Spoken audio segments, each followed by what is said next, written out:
It was the middle of June, and the house was buzzing with excitement. Suitcases were being zipped, sunscreen bottles were lined up by the door, and my mom's Pinterest-inspired vacation checklist was printed and pinned on the fridge. Everyone was laughing, planning outfits for beach dinners, and arguing over whether they'd prefer snorkeling or horseback riding along the coast. Everyone except me. I was sitting on the stairs, watching it all unfold like I was peeking through a window into someone else's life. Just 3 days before, I'd casually asked what I should pack for the trip to the Cayman Islands. My dad didn't even look up from his phone when he said, "Oh, honey, we had to make a tough call. You know we're tight this year. The budget didn't stretch far enough for all of us." I blinked, assuming he was joking. "But you're taking 5 people," I said, counting them aloud. Mom, Dad, my older sister Rachel, my younger brother Owen, and Rachel's fiancé, Max. My mom chimed in almost cheerfully like she was trying to sweeten poison. "Sweetheart, we figured you'd understand. You've always been so independent. Besides, Rachel hasn't had a proper break in ages, and she's been so stressed planning her wedding. You wouldn't want her to miss this chance to reset, right?" I opened my mouth, then closed it. I wanted to scream that I'd been pulling double shifts at my part-time job, trying to afford rent for my tiny apartment, and I hadn't had a vacation in over 5 years. I wanted to say that I was their daughter too, not just a placeholder for when the family needed something. But I didn't say anything. Not yet. I asked again, quietly, "So, no room at all?" My mom bit her lip, then said, "Well, we could have squeezed you in economy with a budget airline, but Rachel really needs the space and comfort. So, we used the remaining budget to get her a first-class ticket. She deserves to feel special right now." Something shattered inside me that day, not because of the ticket, not even because of the vacation, but because of the way they spoke about her, with reverence, with care, and the way they spoke to me, like I was some afterthought, like I was the family intern, not a member. The morning they left, they offered me leftovers from the fridge and a list of errands to check while they were gone. "Could you water the plants and make sure the dog gets his meds?" my mom asked sweetly. I nodded. Then, as the Uber pulled up and Rachel strutted out in a designer tracksuit, rolling her pink suitcase, she turned to me and smirked. "Maybe next year, sis, if you've earned it." I watched them pull away, but I wasn't bitter. I wasn't even sad. I was planning. Because what they didn't know, what they hadn't cared to ask, was that I'd been building something in silence. Something powerful. And this vacation they were so smug about? It would be the last time they looked down on me from their first-class seats. The house was quiet after they left, and that suited me just fine. I sat at the kitchen table, the same table where they had planned that trip without me, and opened my laptop.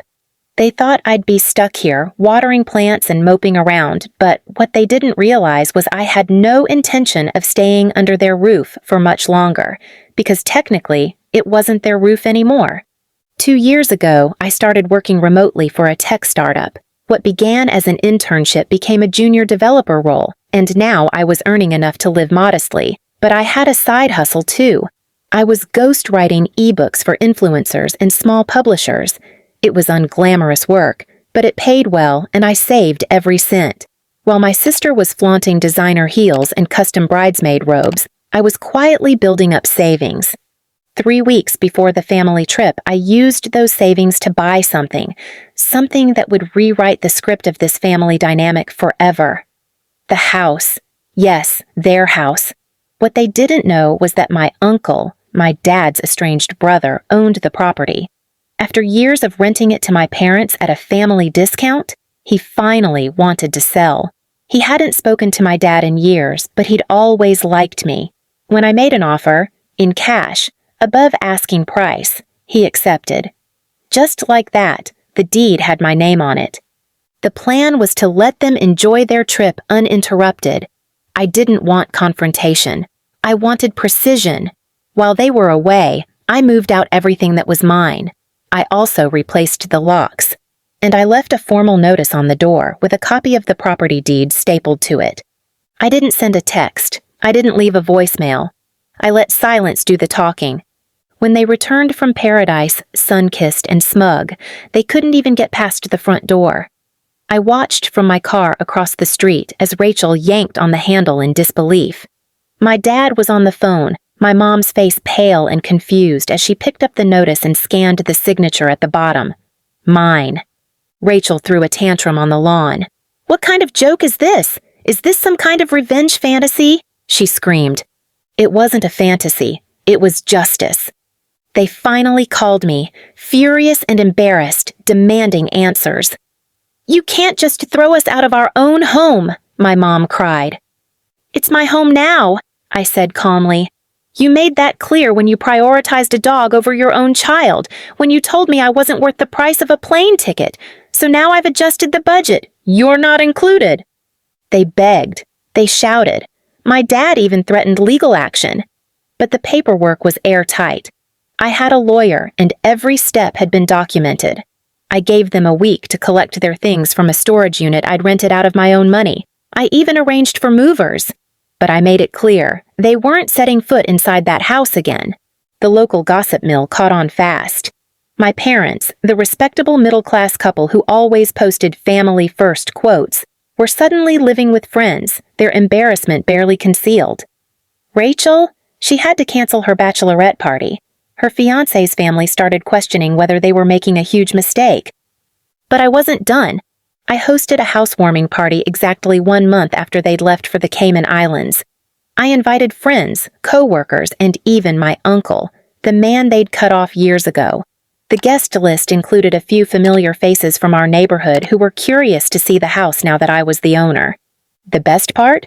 I didn't rub it in. I didn't need to. I simply posted one photo.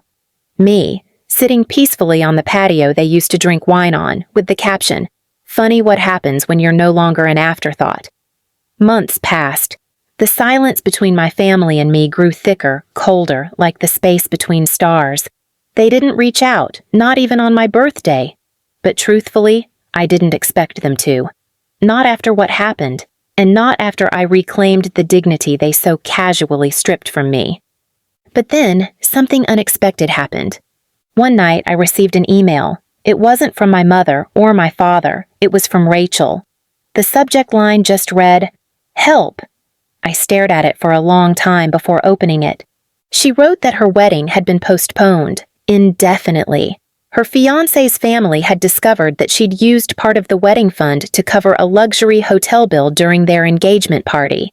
She tried to lie about it. They found the receipts. He walked out. My parents, she said, were struggling. After being evicted, they bounced between friends' couches until one of those friends got tired of their entitlement. My dad lost a major client. My mom's reputation as a pillar of community kindness had taken a hit after the truth about the inheritance, the house, and their treatment of me had quietly made the rounds online through people I never thought would care. Turns out people do notice how parents treat their children and how those children eventually respond. Rachel asked if I would consider letting them back in the house. "Just for a little while," she wrote. "They're not bad people. They just made mistakes." I sat with that line for hours. Were they bad people? I don't know. But I do know this. When I was left behind, they didn't blink. When I asked about a vacation, a bedroom, even love, they offered me excuses, silence, or mockery. I had been a ghost in their home, until I owned it. So I wrote back. I told Rachel the guest house was available for rent. Market price, fully furnished, no discounts, no handouts. If they wanted back in, they could come through the same door as anyone else.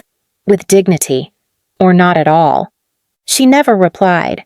A year later, I published a memoir. I didn't change the names. I didn't sugarcoat the details.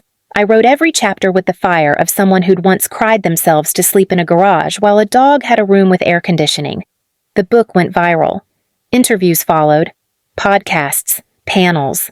Publishers called me brave. I didn't feel brave. I just felt honest. And then it happened. At a book signing in our hometown, held at the very bookstore my mother used to drag me past to buy gifts for Rachel, I looked up from the signing table and saw them. My parents, standing in line. My mother's eyes looked red and tired. My father's shoulders were slumped in a way I had never seen before. They weren't angry. They weren't smug. They were small. When they reached me, my mom hesitated, her fingers gripping the book like it might burn.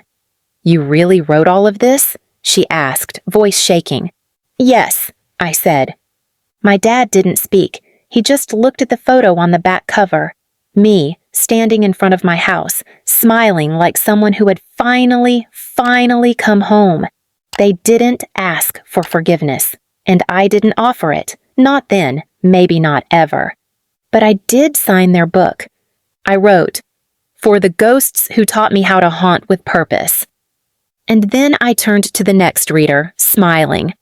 Because sometimes the only apology you ever need is your own success written in permanent ink.